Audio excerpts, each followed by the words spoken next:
Hey guys, so with Dawn of the Hunt coming close to an end, I want to take a look at Dawn of the Hunt as a whole and start talking a little bit about some of the big changes that happened between the patch 0.1 and Dawn of the Hunt. And one of those big changes was jewel sockets. Now, we all know that in patch 0.1, we had basically double the amount of jewel sockets as compared to patch 0.2, aka Dawn of the Hunt. So in front of me, you'll see an image of the two side by side. The left image right here is the skill tree for Dawn of the Hunt, and the right one is going to be for patch 0.1.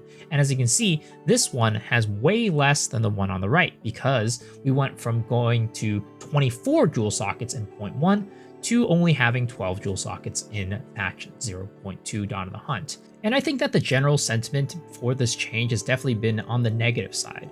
Most people really want more jewel sockets and feel like a lot of the power has been stripped away from in Dawn of the Hunt because of the lack of jewel sockets, especially when it comes to things like Against the Darkness and Timeless jewels that really rely on being around certain clusters to make them effective.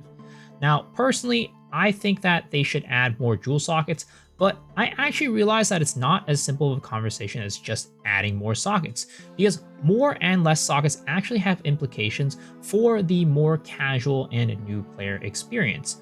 I had a discussion about this on my stream last night, twitch.tv/misoxshiro. You should check it out if you're interested in these discussions. I had a conversation about this with chat yesterday, and we went in depth about what I think and what we all think about the lack of, or maybe too many jewel sockets, and just jewels in general, and what type of jewels should exist in the game and what type of jewels shouldn't exist in the game.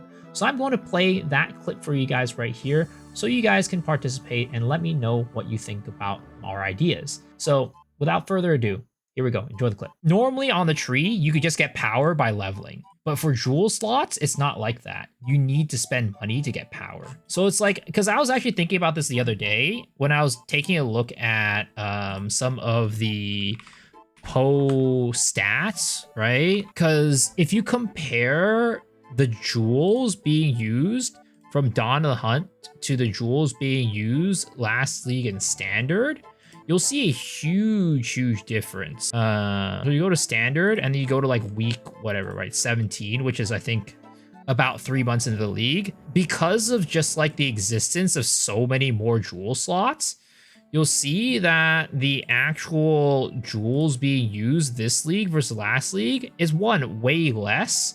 But also, it's like people use different jewels. There were so many ATDs used last season compared to this season. Because there were so many jewel slots, there were so much areas where you can get some big benefits off of it compared to this league where it's like way less. If we're thinking about what they want to do with the game, making it a little bit more new player friendly, casual player friendly, I thought about it this way, like as much as I still think that they should add more jewel slots because jewel slots are fun, I think that with the jewel slots being less, it means that players are able to, there's less of a difference between players with money versus players without money, because you need money to buy these jewels and get the good stuff, right?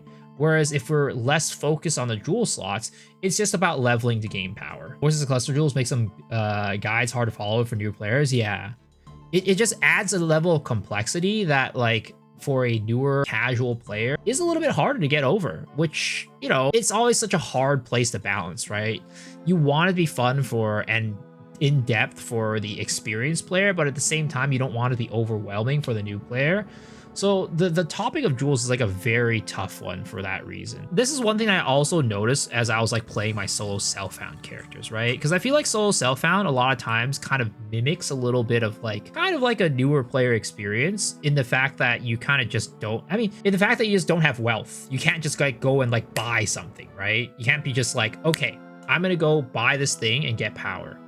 Because as I was leveling on solo self-found, I just found myself heading towards paths with jewel slots, but then I had nothing to slot inside of it because like I had nothing useful, nothing good. Like even if you get a jewel, if it rolls badly, it's not like you have an alteration orb that could just like quickly reroll to something else. It's such a, I think jewels surprisingly is like such a deeper conversation than like I originally thought of it. because of all these, like, I guess, factors that we have to think about when thinking about somebody who doesn't have like wealth or something, somebody who doesn't have the ability to learn these things. Sad to see Adorn just 0.6 in last league. It was a very good item. Yeah, the thing is, again, with the less jewel slots, Adorn is just like not used. Yeah, it's also crazy, right? 60% of the builds were using an ATD last season.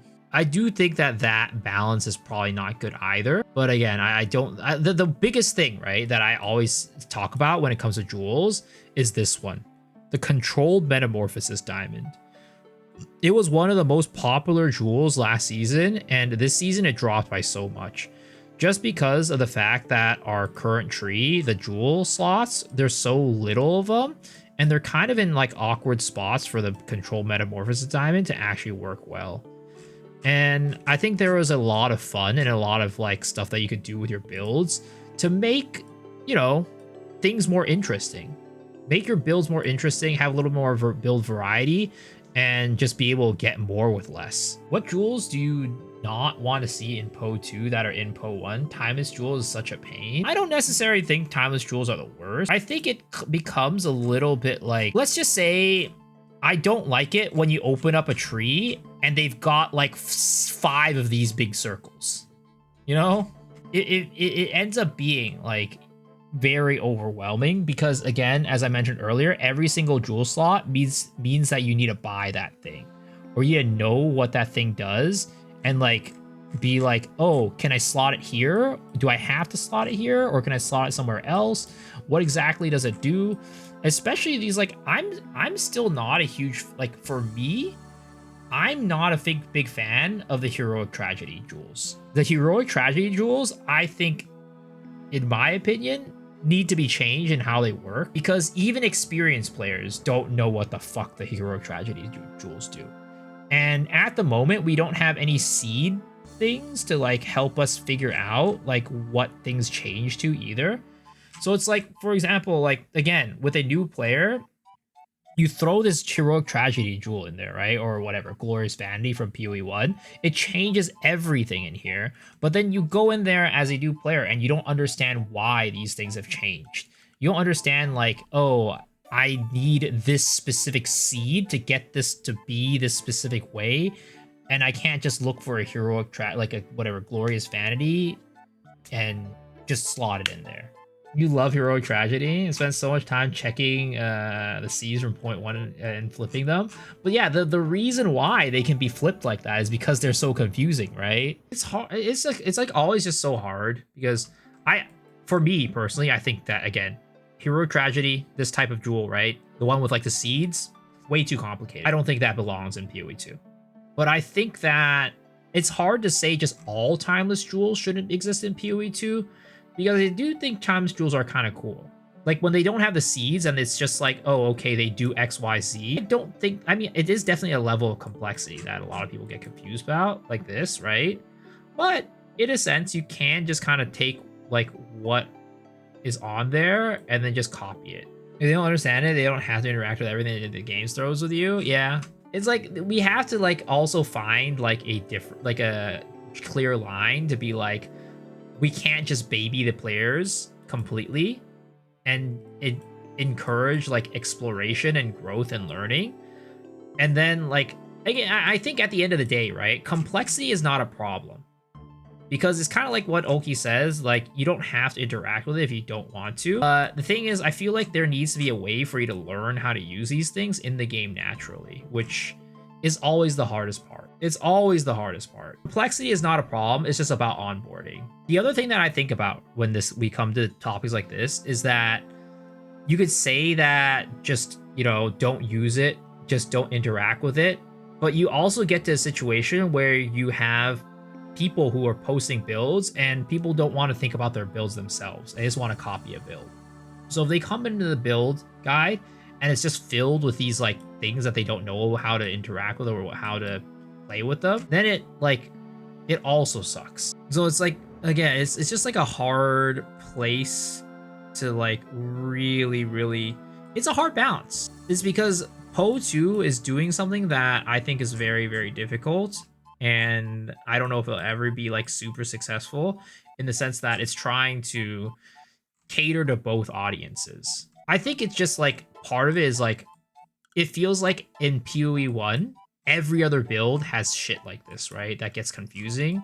And I don't think that we ever want to get to that situation. Like, you need to have options for the newer players and the experienced players, which is why I don't even know if, like, I don't think this problem will ever be solved, to be honest, right? Because certain players will want to push it one direction, while certain other players will always want to push it in another direction. It's like the PoE 1 community has basically gotten to a point where it's like the players who are playing there are the players who are looking for this a lot of times.